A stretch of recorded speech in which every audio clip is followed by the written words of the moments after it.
top 5 medications that doctors never take, but you take without knowing. Picture this: you're sitting in your doctor's office, anxiously awaiting their advice on how to manage your chronic health condition. As they reach for their prescription pad, you can't help but wonder, is this medication truly the best solution? What if there were alternatives that could address the root cause of your problems, rather than just masking the symptoms? Today, we're pulling back the curtain on a topic that affects millions of people worldwide: long-term medication use.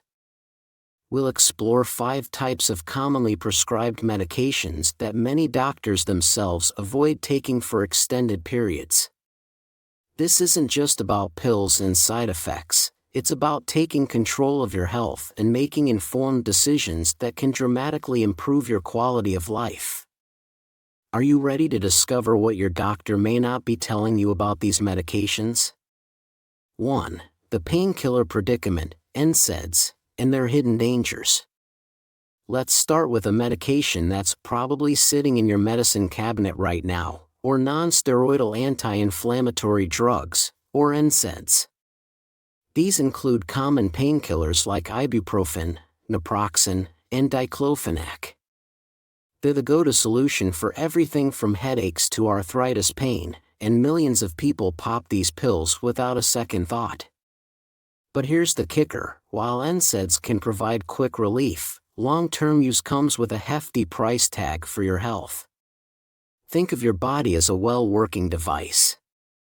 When you're in pain, it's like a warning light on your dashboard. NSAIDs are like putting a piece of tape over that light. The problem might seem to disappear, but the underlying issue remains unaddressed. So, what's really happening when you rely on these medications for extended periods? Let's break it down. Heart health hazards. Did you know that prolonged use can increase your risk of heart failure by a staggering 20%? That's right. The very medication you're taking for pain relief could be putting extra strain on your heart. It's like revving your car's engine constantly. Eventually, something's gotta give. Gut-wrenching consequences. Your digestive system takes a hit too. NSAIDs can cause ulcers and bleeding in your stomach and intestines. In severe cases, they may even lead to perforations.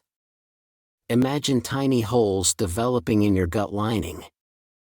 It's like constantly scrubbing a delicate surface with sandpaper. Over time, the damage adds up. Kidney complications. Your kidneys constantly clean your blood of waste. Long-term use can throw a wrench in this process, potentially leading to reduced kidney function. This can manifest as fluid retention and swelling. It's as if your body's drainage system is getting clogged. But wait, there's more. Prolonged use can also lead to dizziness and headaches, ironically, the very symptoms you might be trying to treat. Allergic reactions, ranging from mild skin rashes to severe breathing difficulties. So, what's the alternative? Instead of reaching for that bottle of painkillers, consider these natural approaches. Gentle exercises like yoga or Tai Chi to improve flexibility and reduce pain. Acupuncture or massage therapy to target specific pain points. Heat or cold therapy for muscle aches and joint pain.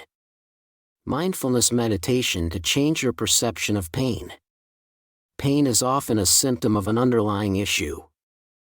By addressing the root cause, whether it's poor posture, excess weight, or lack of movement, you are not just treating the pain, but potentially solving the problem for good. Of course, there are times when NSAIDs are necessary. If you do need to use them, follow these guidelines. Stick to the lowest effective dose. Take them for the least time needed. Always take them with food to minimize stomach irritation. Stay hydrated to support kidney function. 2. The statin situation, cholesterol control at what cost? Now, let's turn our attention to a class of medications that's become almost as common as multivitamins in many households: statins. These cholesterol-lowering drugs are often hailed as miracle workers, prescribed to millions to reduce the risk of heart disease. But as with many things in life, the truth is more complex than it first appears. Statins stop a liver enzyme from making cholesterol. It's like putting a roadblock on the highway of cholesterol production. Sounds great, right? Well, not so fast. While statins can indeed lower cholesterol levels, the benefits might not be as clear-cut as you've been led to believe. Let's crunch some numbers. Studies show that statins can reduce the risk of heart disease by 30% to 40%. Impressive, until you dig a little deeper. In a large study, about 3% of people who didn't take statins had heart attacks, compared to 2% of those who did. That's a relative reduction of 30%, but in absolute terms, it's only a 1% reduction. To put it another way, to prevent one heart attack, many people need to take statins without seeing any direct benefit. It's like buying an insurance policy where only 1 in 100 policyholders ever makes a claim. But the plot thickens. Long-term statin use comes with its own set of risks. Muscle mayhem. Some statin users experience muscle pain or weakness. In severe cases, this can lead to a condition called rhabdomyolysis, where muscle fibers break down and release their contents into the bloodstream. It's like your muscles are being squeezed like a sponge, potentially damaging your kidneys in the process. Diabetes dilemma. Surprisingly, long-term statin use may increase your risk of developing type 2 diabetes by up to 50%. This fixes one issue, but might cause a new one. Cognitive concerns. Some people report memory problems and difficulty concentrating while on statins. Imagine trying to recall a familiar name or navigate a once familiar route, only to find your mental map has become fuzzy. Mitochondrial mischief. Statins can interfere with the function of mitochondria, the powerhouses of your cells. This can lead to fatigue and muscle weakness. It's like your body's batteries are constantly running low. Now, don't get me wrong, for people who've already had a heart attack or are at high risk of heart disease, statins can be lifesavers. But for those with high cholesterol as their only risk factor, the picture is less clear. So, what's the alternative? Here's where it gets exciting. Changing habits can help many people control their cholesterol. Eat foods good for your heart, like fruits, veggies, whole grains, and healthy fats. Get moving with regular exercise. Even a daily walk can make a big difference. Maintain a healthy weight. Shedding excess pounds can significantly improve your cholesterol profile.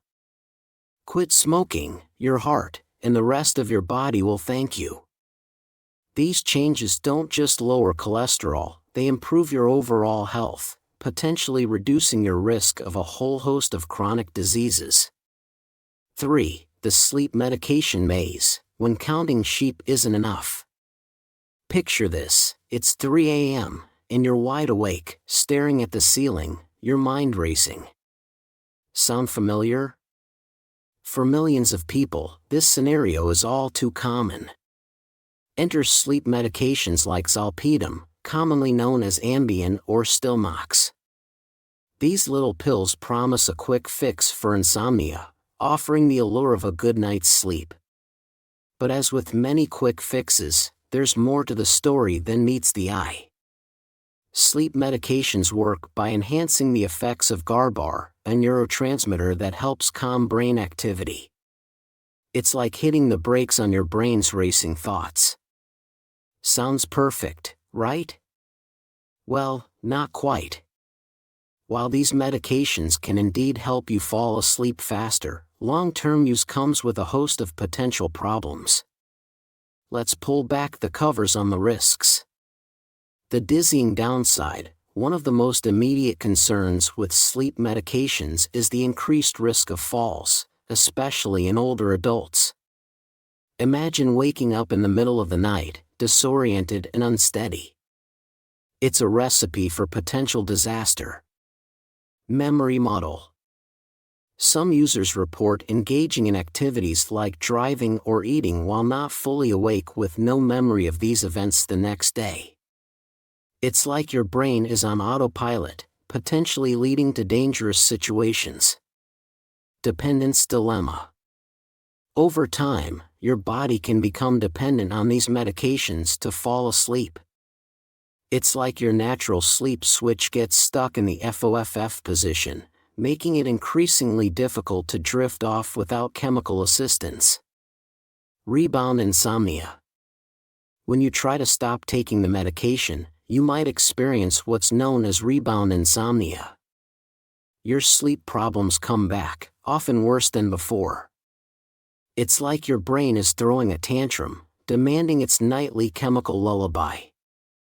But here's the kicker: while these medications might help you fall asleep, they can actually reduce the quality of your sleep. They often decrease the amount of time you spend in deeper, more restorative sleep stages. It's like filling up junk food. You might feel satisfied in the moment, but you're not getting the nourishment you really need. So, what's the alternative? The good news is that there are many effective, non-pharmacological approaches to improving sleep. Keep regular sleep times, including on weekends. Create a relaxing bedtime routine, maybe a warm bath or some gentle stretching. Set up your bedroom for good sleep, cool, dark and quiet. Avoid screens before bed. Device lights can upset your sleep pattern. Use calming methods like deep breaths or slowly relaxing muscles. For many people, cognitive behavioral therapy for insomnia, CBTI, can be incredibly effective. This approach helps you identify and change thoughts and behaviors that are interfering with your sleep. It's like rewiring your brain's sleep circuits. 4. The diabetes dilemma, SGLT2 inhibitors, and the sugar struggle. Let's talk about a health condition that's reaching epidemic proportions: type 2 diabetes. If you or someone you love is dealing with this condition, you're probably familiar with the constant battle to keep blood sugar levels in check.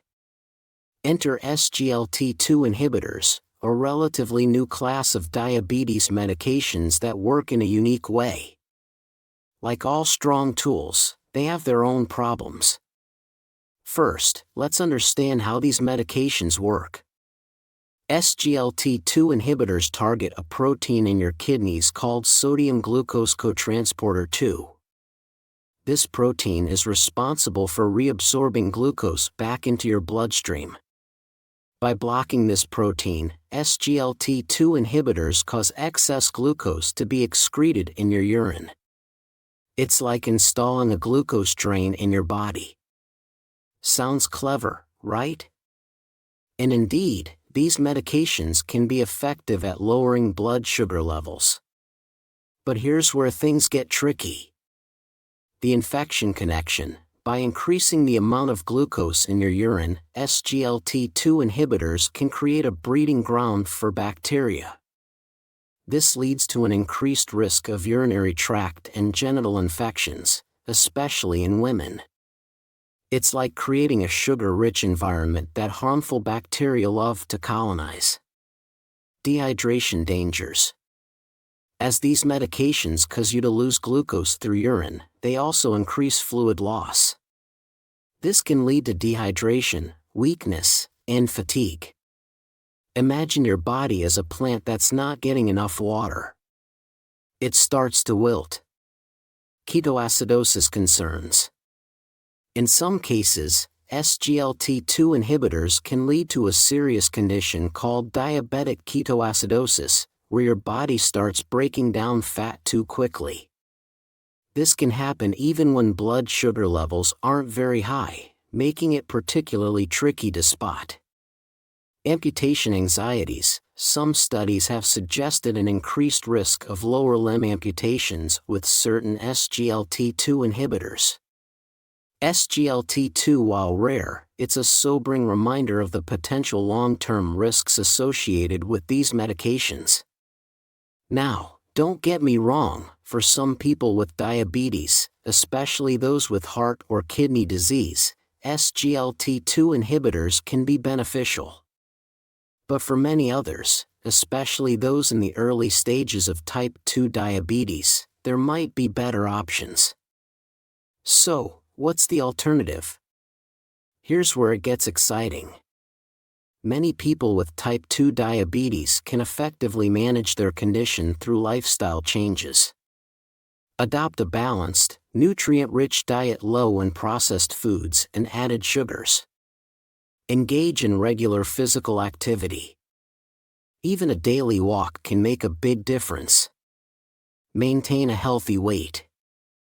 Losing just 5–10% of your body weight can significantly improve insulin sensitivity. Control stress using methods like meditation or yoga. Get adequate sleep.